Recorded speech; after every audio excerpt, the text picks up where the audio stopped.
It's a wonderful pleasure to welcome one of my favorite people to talk to, Irish Millie. She is a musician from Peterborough, Ontario. I believe this is her third time on this podcast, and she was one of the show's early guests. She recently came out with a new album. It's titled Grace, based on her middle name, and we're here to discuss all about it.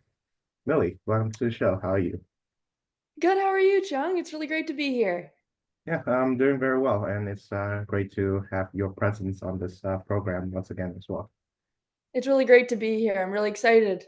Mhm. Yeah, and I suppose 2024 has been quite an exciting year for you. I would say you finished high school this year, and you're moving on to university. So tell me about how that feels for you. Yeah, so I graduated from Lakefield College and now I'm going to University Toronto Scarborough for a really awesome music industry and technology program. And it's a little bit daunting, if I'm being honest. I think that what really is like what I'm mourning a little bit is the loss of my friendships at Lakefield. Even though I have them, I don't see my friends every day anymore.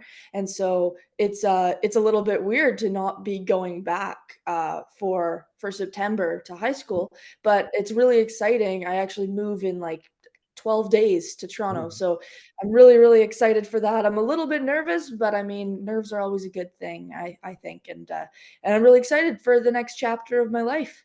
Mhm. Yes, and so do I. So will you be going back and forth to Peterborough like every weekend or so? Yeah, so I'll be coming home on the weekends, and still playing some regular shows in Peterborough. So I'm really happy that I'm close enough to do that. That's wonderful.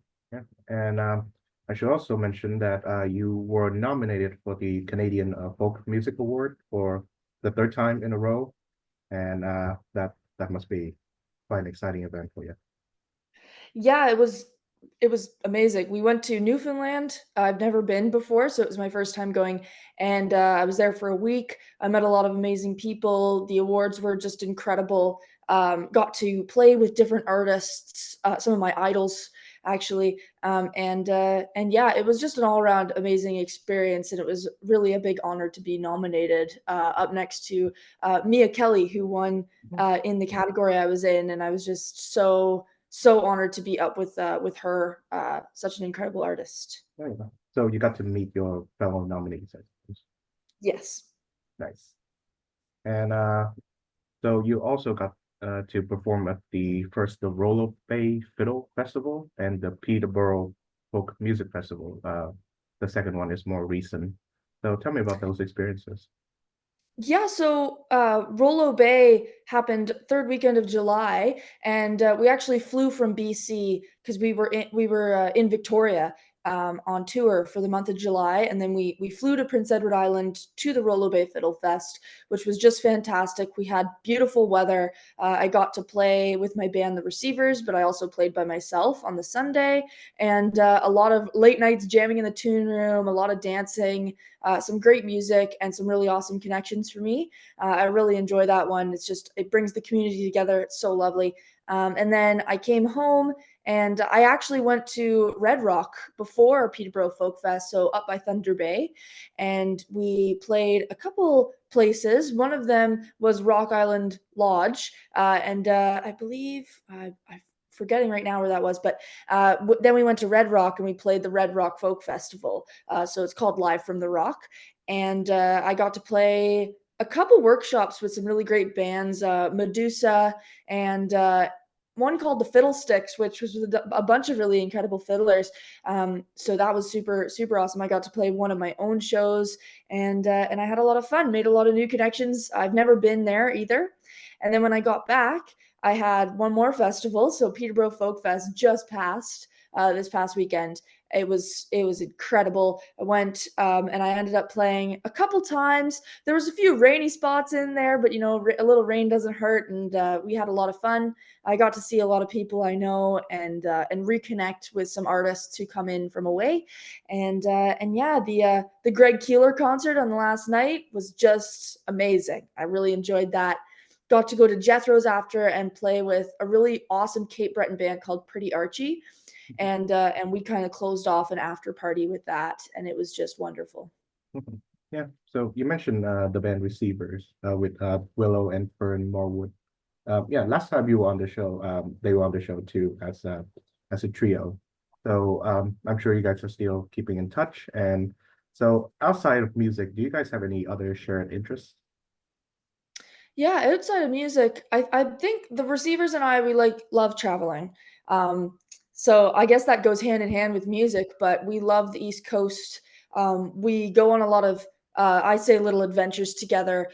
We've been to, different places. One time we went to, like, a big lodge together and had a really awesome weekend. We played a lot of music, but we just love kind of, getting out and about and seeing a lot of different places, and so we love Prince Edward Island mainly because of the music, but also because we get to travel and see these new places. So I would say that that's another shared interest. We also love just making up comedic content together. So like TikTok and Instagram and all these different platforms, we have a lot of fun when we're not playing music, using those and just making ourselves laugh. Honestly, it's great. How would you describe your sense of humor?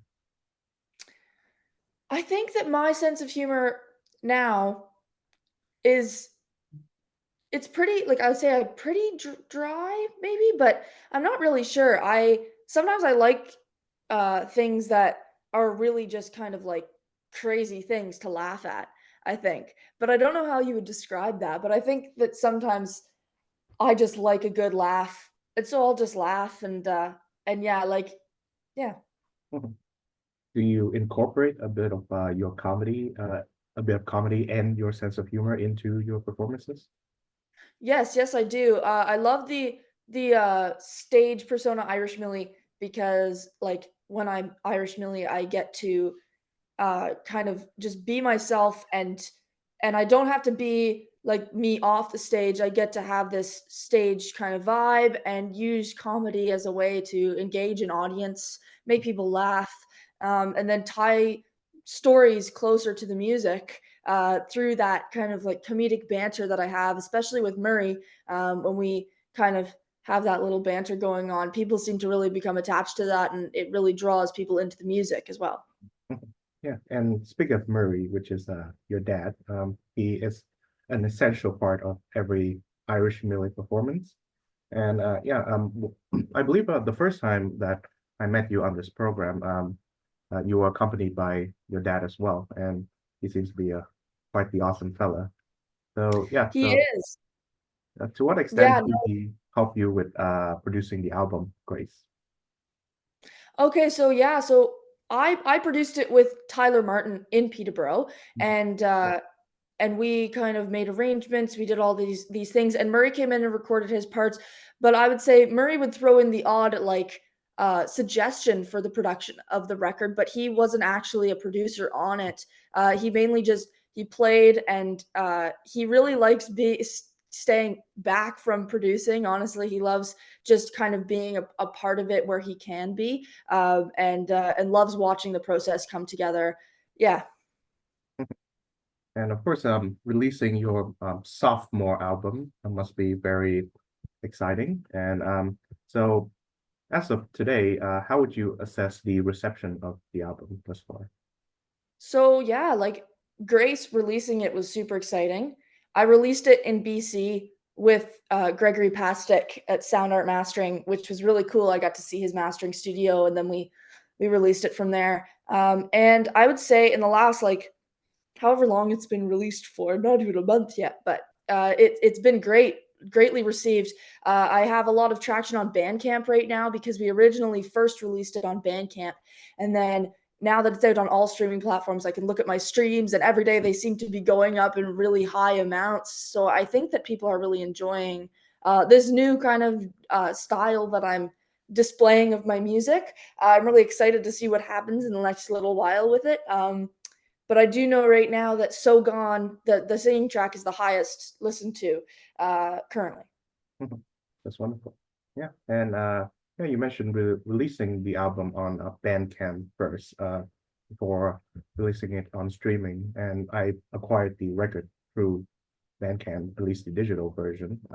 I got a chance to listen to it. I found it wonderful, and very much sonically adventurous.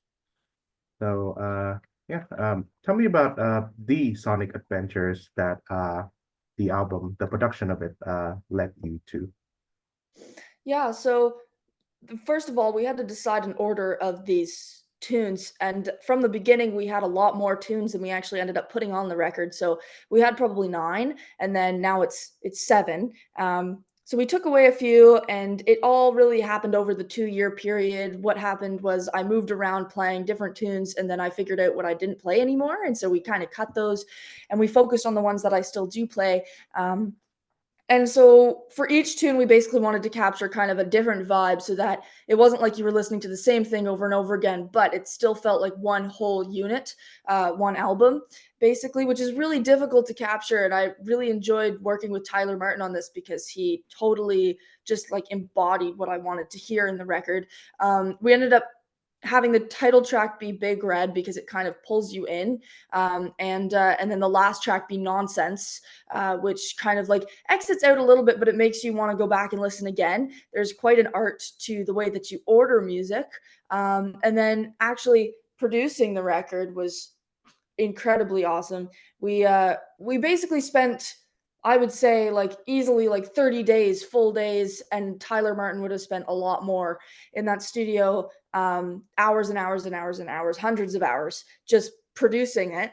And coming up with these different little riffs. We would try a lot of different instruments. We'd try to incorporate different things, and sometimes it wouldn't work. And then other times we'd find these really crazy things. When I went to BC, I remember Tyler sending Greg, who I was with, all of the tracks, and we didn't actually end up finishing producing Nonsense and Time Capsule, and so I kind of left it in Tyler's hands to produce that. Although he did know like mainly what I wanted, and he ended up putting these bells in Time Capsule, which made it sound like a clock, and I just thought that was like the most creative thing ever.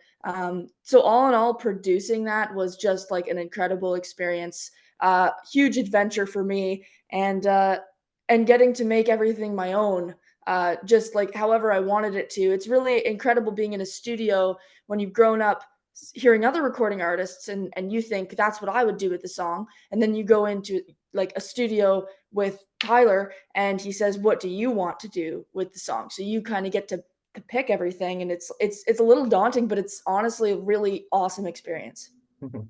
Yeah, and of course, your previous album is titled 13, and I believe it was released in 2021, if I'm aware. Yes.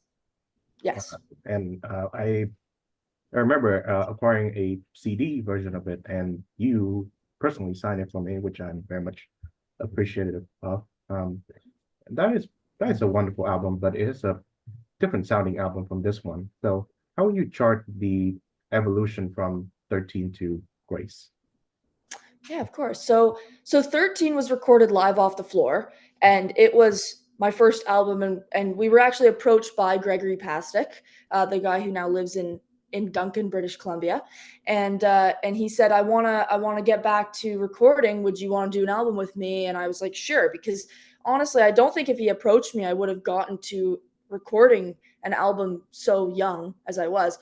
Ended up recording 13, and he didn't have like uh an in studio. We at least we didn't want to use it. We wanted to record it in a church, so we went to the Calvary Church on Lansdowne Street, and we recorded it there. And we just kind of went and sat in front of 2 microphones, and we played. And at this time, we didn't have any drum pedals. We didn't have any like piano in any of our music. I didn't sing at all, and so it was just like, this is just the 2 of us. We're just going to do this record, and it was awesome. It was so much fun. And then over the last few years in between that, in between Grace and 13, basically I started using these drum pedals, and I started singing, and my dad got pedals for his guitar that made it sound really like synthy or super underwater, like these different effects that he would use. And so when I approached Tyler about recording the next album, I said I want it to be just like fully studio produced, so which is the opposite of the live off the floor method that we used with Greg. And I want it to be really, really unique and have a feeling of EDM kind of influences.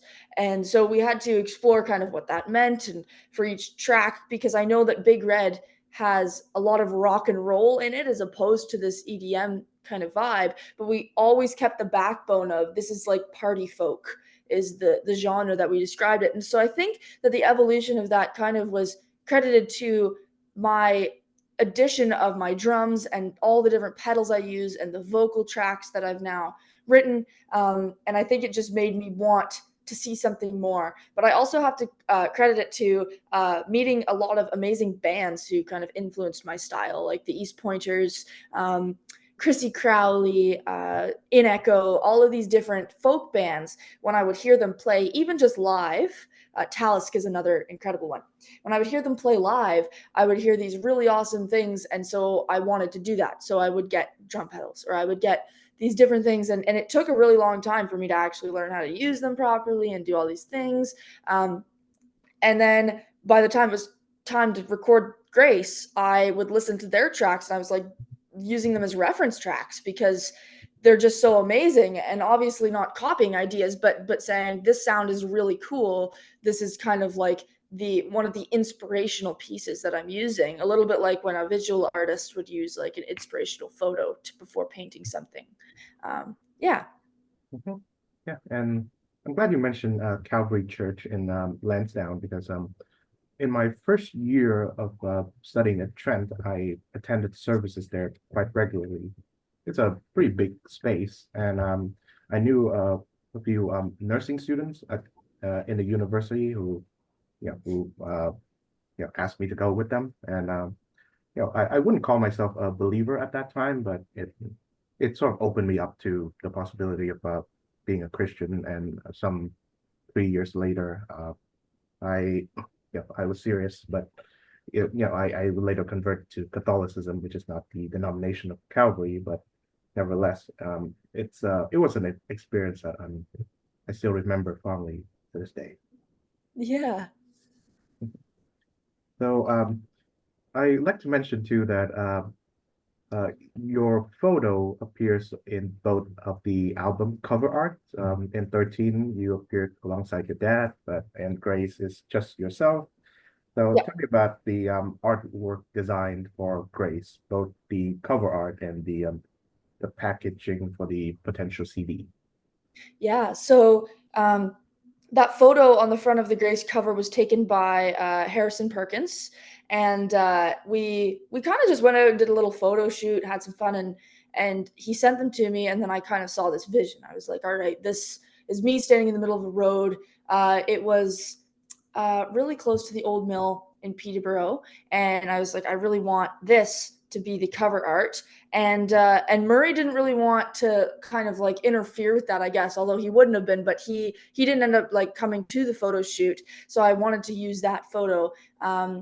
And I kind of thought about what grace means to me. So this grace can both be taken as like a graceful thing, but there's also things like really hardcore grace that we see in like all these like rock influences, heavy metal and stuff like that. And I was like, all right. So I had this really awesome red kind of punky dress, this hat. I had these goggles on. And I was like, this is really cool. It's kind of a vibe. And then I took inspiration from the goggles actually for the main grace title because I found this font that was just like beautiful gold, and it honestly looked like it was standing on the road. Um, so I really liked that, and I liked the fact that it matched my goggles. And I was like, "This is really cool. It looks very like Roman numerals, like very very cool." And then the waves, actually, I thought I looked at the color wheel. I was like, "What's coming in here?" And blue and red and gold are very like compatible colors. And then I thought, well, what's blue? And then I thought, well, where does my influence come from my music? A lot of it was from the east coast of Canada. And one of the things I first remember about going down east was swimming in the beautiful blue oceans. So I was like, all right, I want to bring in these waves and then cut it kind of over. And I did the whole design myself. 13 was designed by really awesome Carrie and Clint at Barking Pixel in Peterborough. And then I really wanted to try designing this one because I took a lot of inspiration from them when they did 13. And yeah, so that's how the cover kind of came together. And after I had the cover, in a CD, you have the page where it has all the songs and the credits, and then you have maybe some quotes from other artists, and then maybe some lyrics depending on what songs have lyrics. So the second page, when you open it, is going to be the lyrics to "So Gone" because that's the only singing track that I have on this record. And I thankfully had a really cool art class that I took in grade 12. For an art portfolio, I took underwater photos in my grandparents' swimming pool, which sounds really insane, but it was a lot of fun. And I ended up using that as a backdrop. So I was still in it.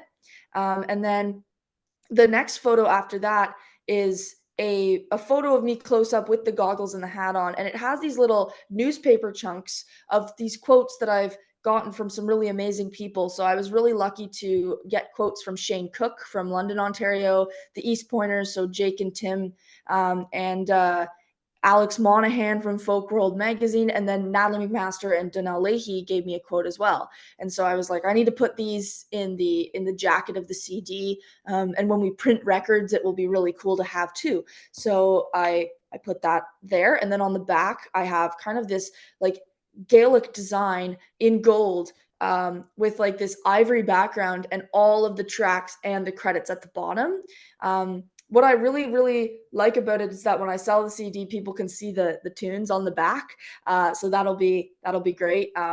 Even through the plastic, you can just see the tunes. But it took me quite a while to like come up. I guess I just like summarize that really quickly, but it was quite a while of me working on that before I figured out what kind of theme I guess I was going for. Obviously, having the album cover for the release really helped because it's kind of like the guiding hand for the rest of the work. But it's really difficult because like you don't really know. I'm not a professional graphic designer, so I was like, I don't know how this is going to best look. And then I was looking at a lot of different records on my wall because I have so many. And I was looking at the East Pointers record and even like Fleetwood Mac and Meatloaf and all these really cool things. Michael Jackson. I was looking at and noticing kind of what they do with their artwork.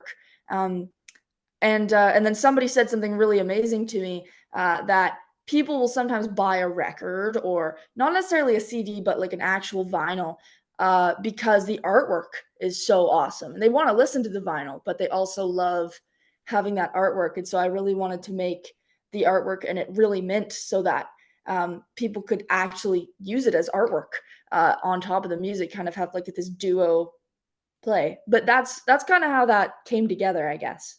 I see. Yeah, and I was just reminded that one of my favorite albums is also titled Grace by Jeff Buckley.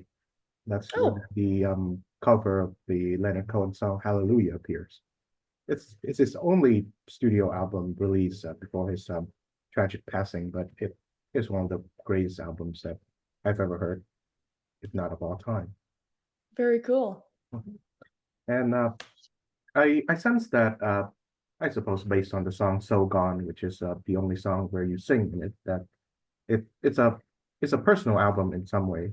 And I'd like to hear you first talk about that song. What's it feel like? How's it feel like? Well, singing on a recorded track first. Yeah, so like that song I actually wrote it on a bus coming home from a university tour in Guelph. And I did not think anything of it. And at the time I had like no written singing tunes. And then I showed it to my parents and they just thought it was awesome. And then I showed it to Tyler, and it was originally not going to be put on this album because I wrote it closer to the end of the production, but he really was like, "We need to put this on the record," and I was like, "All right, let's do it." We did it, and it ended up being one of the strongest tracks. I wrote it for my friend Pius McIsaac, and he passed away a couple years ago now in January, and he was just really big inspiration to me, and so I wanted to write a really personal song for him. And it's more so it is a sad song, I would say, but it's also more so full of joy, I would say, for the time that I did have with him, as a friend, an awesome musician, just such a kind soul. And so there's like this bittersweet feeling in the music, but the way that we captured it when we produced it was really, really, like it hit really hard for me. And it ended up being like the best track in my opinion on the record, even though it was added last.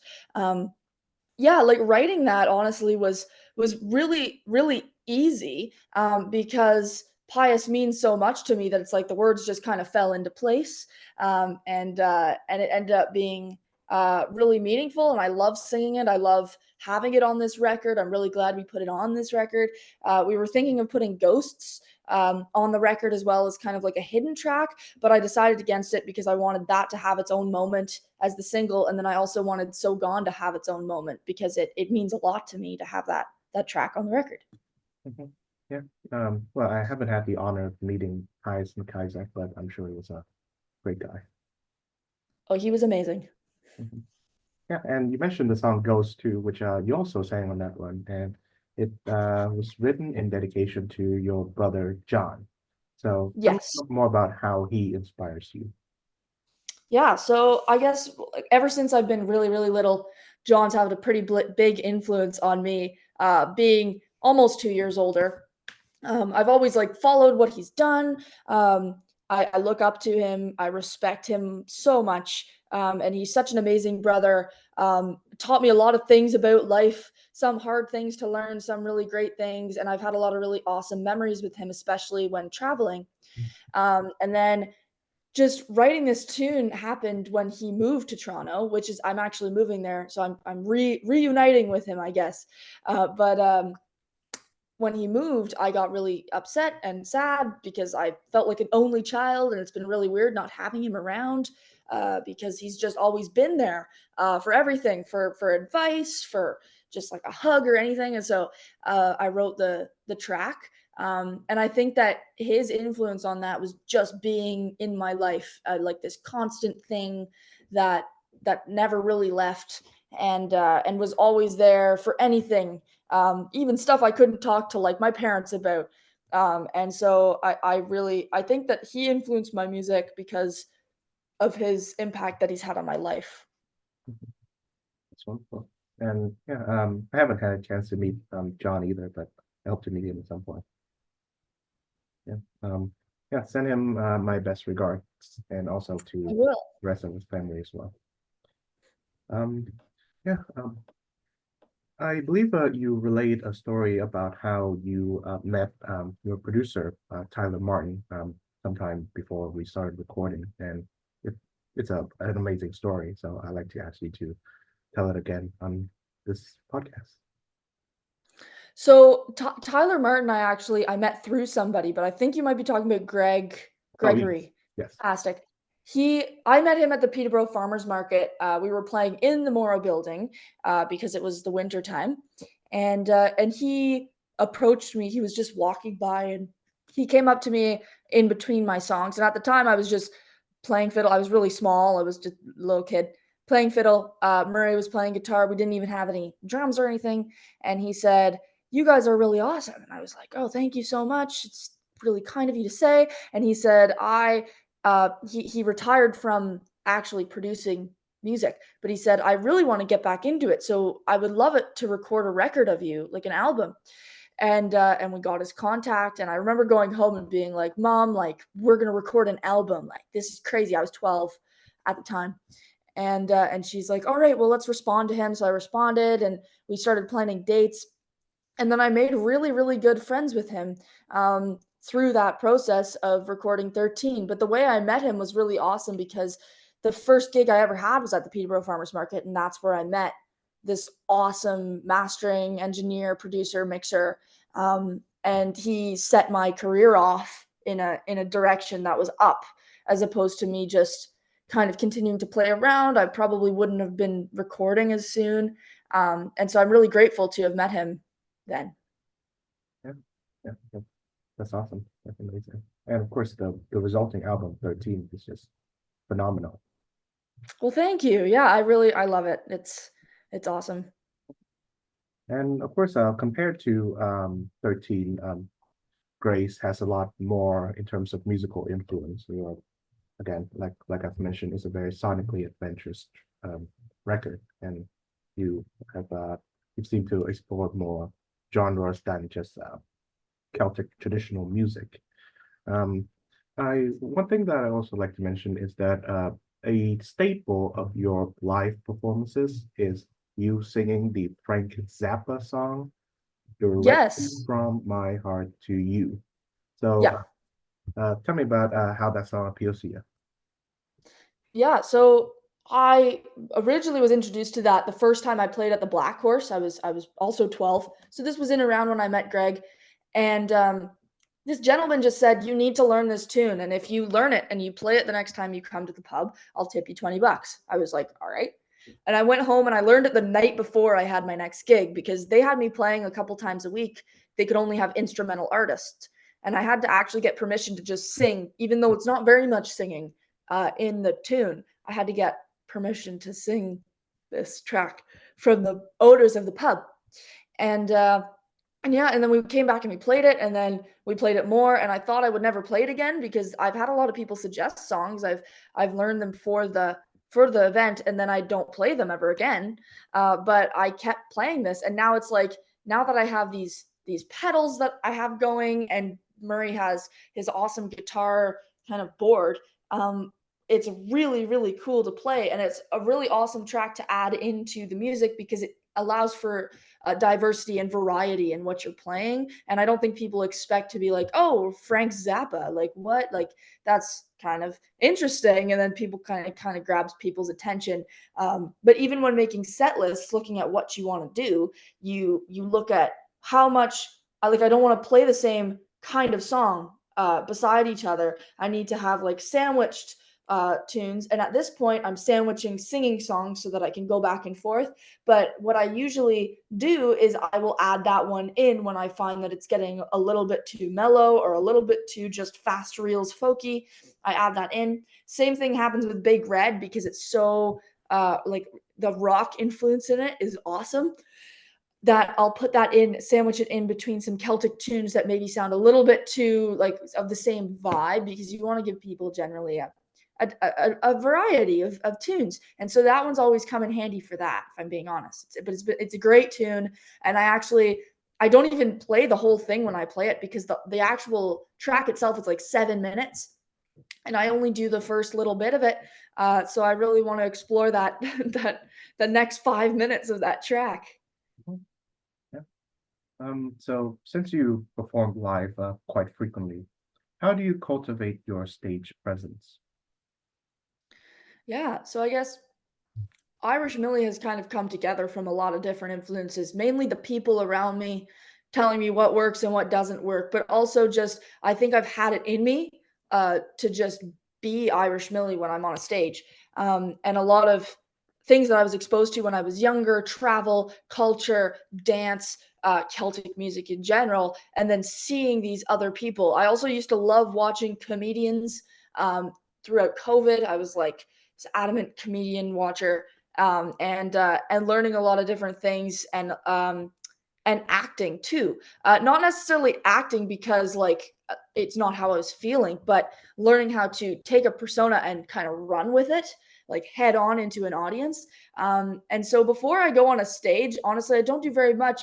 I don't write down anything. I have maybe a set list going, but I kind of let myself just take the wheel when I'm on the mic. And it's always seemed to work for me. I find when I write things down that I want to say, it actually messes me up. So I have to just go off of what's in my brain, what's happening. And generally, when I have a really good audience that responds really well, it gets better. The show just it gets better and it motivates me to do more. And because I have like all this like dopamine going in my brain, it just like seems to work as well as like my intelligence and knowledge on subjects goes, and I'm able to kind of speak clearer and think clearer and do all these things.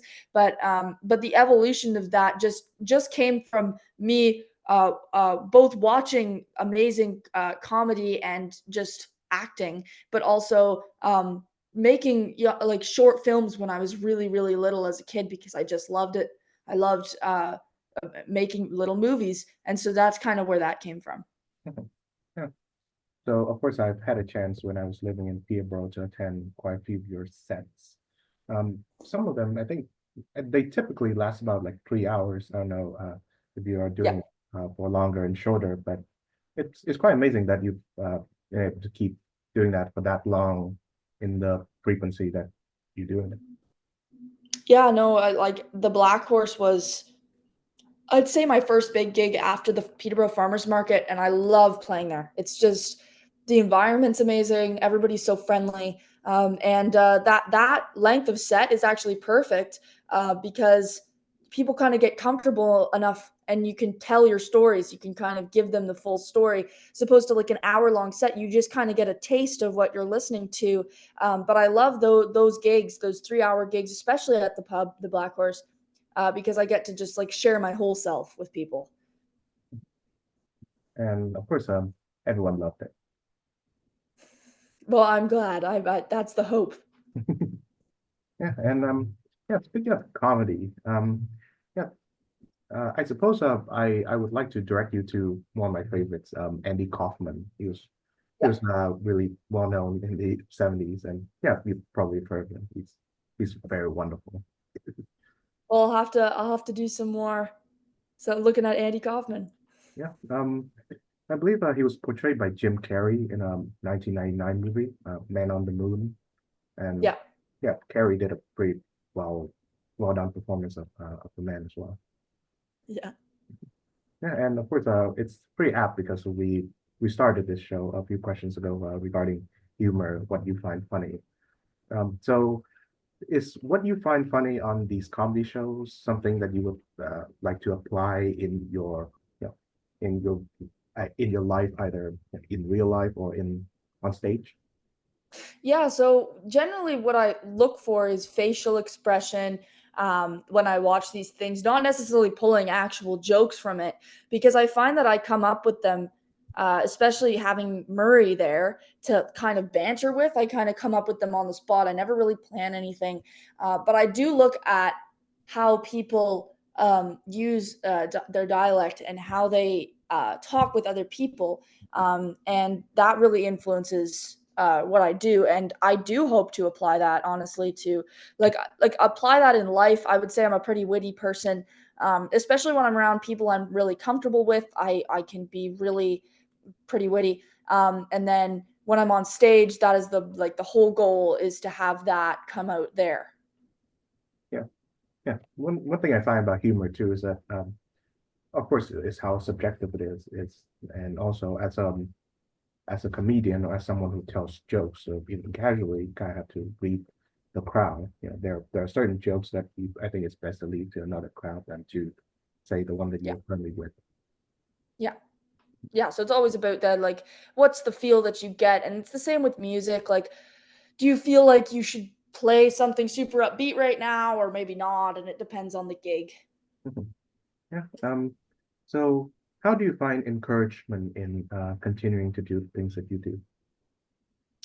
Yeah, so mainly just from the people around me, going to festivals, seeing these awesome artists, looking at my dad, my brother, my mom, even my dog sometimes. Like inspiration really also comes a lot from how I feel when I perform. And so the audiences of these people I've never met before, they really just push me. I don't know if like people watching music realize how much power they have over a musician, but it's very influential when you push your like applause or your energy back to the musician, because it also motivates, it not only motivates you to play well in the moment and be witty and have all these really awesome things shooting out back at the audience, but it also motivates you to continue to play gigs, because if there were always audiences that just didn't really give anything back to you, I feel like people might not play anymore, because it's really difficult when you have to support all of the energy for everybody as opposed to giving and taking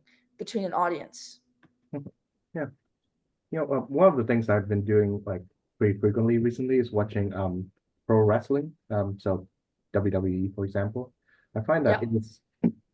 it's very interesting how the performers, or what you would call wrestlers, they play off of the crowd, and of course the crowd plays off of them. And some of the best people, some of the most well-known names in the wrestling world, they can be like good like as in-ring performers, but if they if they know how to work the crowd, then you know then they become a household name. Like people like The Rock, for example, their ability to Yeah. to mold the crowd to their advantage is what makes them, such great presence, even outside of that world of professional wrestling.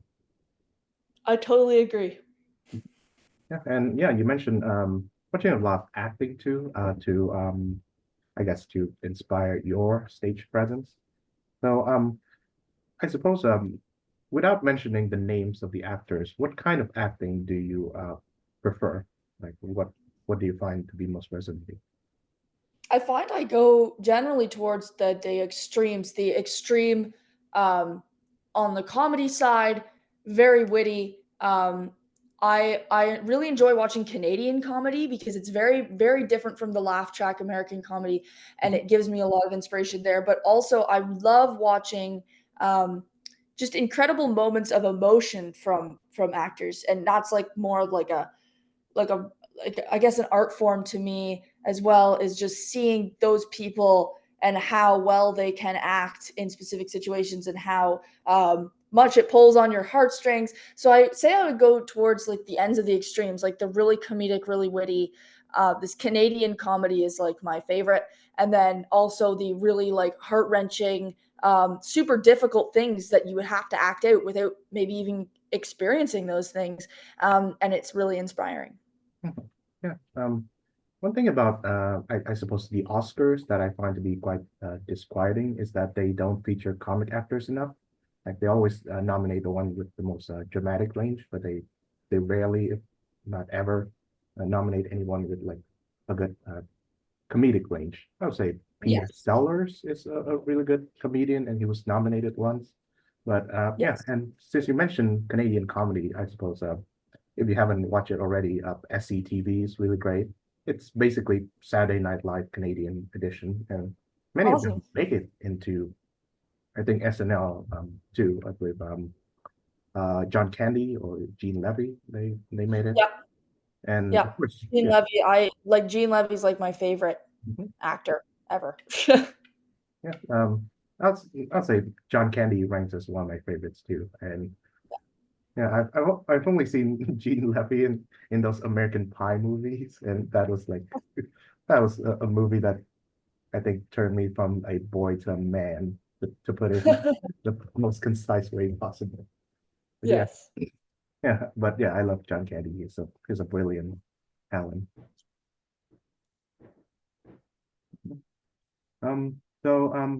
Finally, I like to ask about so what are some of your hopes for the future, either towards the end of this year or the years coming?